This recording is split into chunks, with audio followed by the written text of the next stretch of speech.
Olá a todos e todas que acompanham o Item 19, o podcast das galeras. Meu nome é Laina Feitosa e hoje eu estou mais uma vez acompanhada do meu parceiro e amigo Dante Graça. Tudo bem, Dante? Tudo bem, Laina. Sempre uma honra estar com vocês, sempre uma honra começar a temporada.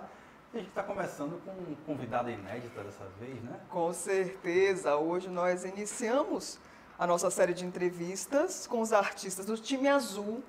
E nós recebemos ninguém menos do que ela, guardiã do pavilhão azulado, o furacão que estronda o barranco da francesa, Marcela Marialva, porta-estandarte do Boi Bumbá Caprichoso. Seja muito bem-vinda, Marcela, ao Item 19.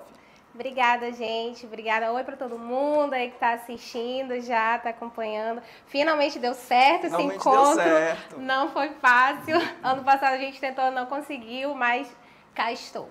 Aqui está ela. Aqui está ela. Se você quer participar, né, Laina, é bom a gente lembrar que pode mandar pergunta e a gente vai tentar ler na medida do possível. Vou até aproveitar um pouquinho o clima de rivalidade que sempre tem aqui no nosso podcast. Ontem a gente recebeu pela primeira vez Superchat, viu? Superchat é quando o pessoal paga para fazer um comentário. Depois a gente vai fazer uma concorrência, ver quem deu mais, quem deu mais dinheiro. Se foi o pessoal do Garantido ontem, se vai ser o pessoal que usa hoje. Polêmica, mas como sem Superchat a gente vai tentar fazer a maioria das perguntas aqui. Lembra aí de curtir esse vídeo para ajudar a chegar em mais pessoas aí no YouTube. Manda aí nos grupos. Eu sei que a galera, todos essa turma aí do Caprichoso tem vários grupos, várias... Né? E segue nosso Instagram também, né? E segue nosso o Instagram, Item 19. Vamos começar então essa conversa lá? Vamos conversar, fazer as honras agora desse time feminino maravilhoso. Marcela, antes da gente entrar no Boi Bumbá, eu queria saber como é que você começa a sua trajetória na dança. Foi sempre com Boi Bumbá ou você já dançou algum outro ritmo, algum outro estilo musical? Já dancei. Na verdade, foi em Jurutipará, no Festival das Tribos, né? Na tribo Muirapinima. Foi a tribo Muirapinima que simplesmente descobriu que eu tinha um dom para dançar, que eu levava jeito, né? Porque, na verdade, nem eu sabia. Sério? Não sabia. Foi a tribo Muirapinima que me convidou e eu fui porta-estandarte da tribo Muirapinima em 2008, com 15 anos de idade. Meu Deus! E eu fui porta-estandarte, fui índia guerreira, que no nosso é como se fosse a cunhã. Dancei 7 anos no festival e foi toda a minha base, né? O festival de Juruti foi toda a minha base, antes de eu participar do concurso como porta-estandarte. E como é que vem esse teu primeiro contato, né? Como é que foi o convite aí para, de repente, foi um movimento curioso, né? Diferente do que a gente tem visto aí nos últimos anos. Foi um concurso mesmo lá no Zeca Chibelão, né? Exatamente. Todo o pessoal acompanhando lá, vendo tudo isso. Como é que foi esse convite para participar? Ou você que ficou sabendo, se inscreveu, como é que foi essa aproximação? Gente, na época do concurso, assim, foi uma loucura. E eu sempre fui uma torcedora que eu acompanhava tudo do boi. Tudo, assim, era lançamento, gravação de DVD, tudo eu tava, porque na época eu morava com a minha avó em Juruti, e Juruti é muito perto de Parintins, Sim. Então eu tava acompanhando tudo.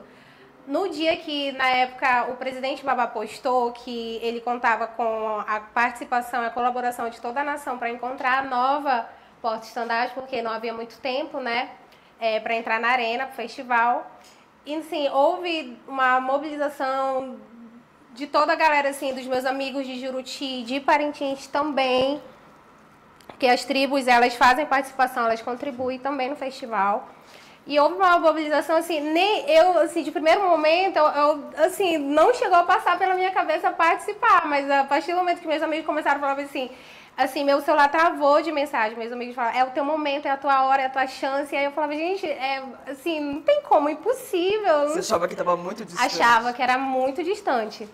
E aí, nas redes sociais, inclusive nessa época, nessa mobilização das redes sociais e tudo mais, foi quando surgiu o apelido de Furacão Azul. Literalmente foi a galera que deu. E eu vi, assim, muita gente falando do meu potencial. Aí eu comecei a acreditar. Eu falei, nossa, se tem muita gente falando, é porque realmente há de dar certo.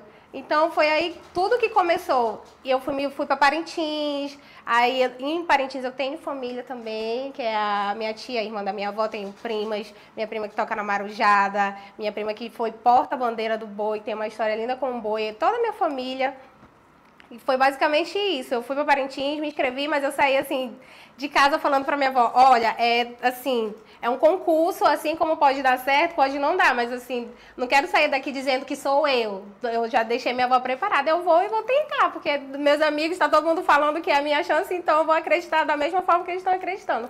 E peguei o barco e fui embora para Parintins para participar do concurso. E como é que você recebeu a notícia de que era você a porta-estandarte do Boi Caprichoso? Gente, assim, tava num misto de emoções nesse momento, porque na noite do concurso eu dancei inúmeras vezes, porque o concurso ele foi por etapas.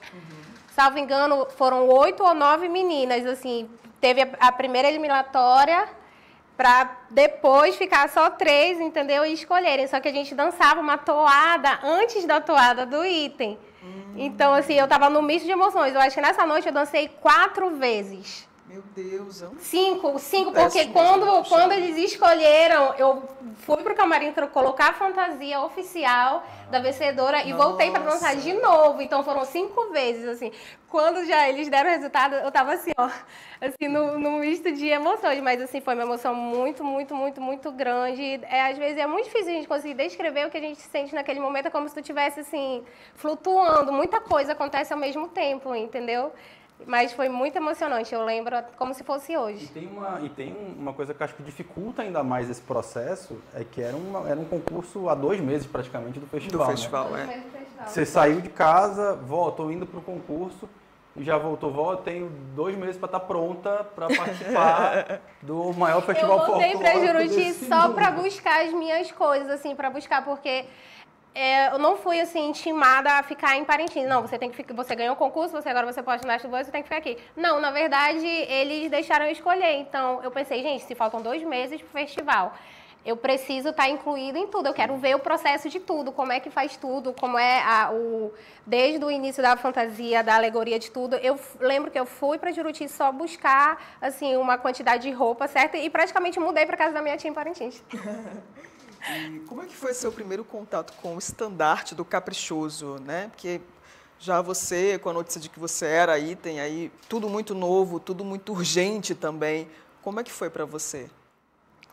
Nossa, um dia após o concurso, assim, eu lembro que eu fui a uns 4 programas de rádio, né?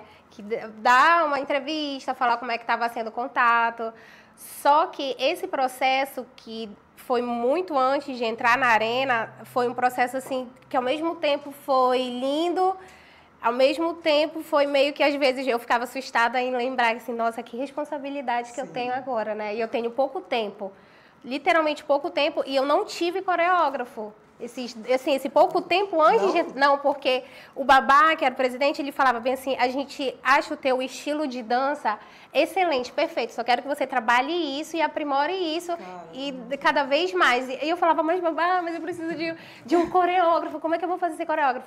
Aí ele, não, a gente vai te dar toda a estrutura, toda a diretoria, o conselho me deram toda a estrutura, e eles são muito sábios em tudo, né? Então, qualquer dúvida que eu tinha, eu ia lá, perguntava, e eu lembro que nessa época também, quem me ajudou muito nessa minha intimidade em relação com o estandarte foi o Chico Cardoso.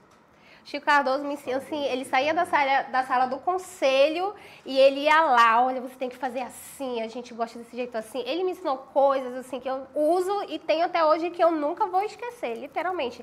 Toda a minha identidade com o estandarte, meu entrosamento, intimidade, a conexão, energia, tudo, assim, eu tive uma base muito linda. E Chico Cardoso contribuiu muito nessa época, muito. Um grande teatrólogo, né? Uma contribuição fantástica para as artes aqui do Amazonas como um todo. Deixou sua marca no Garantido, deixou sua marca no Caprichoso e hoje está lá em outro plano, fazendo arte, certamente, com certeza, lá por cima, né? Agora,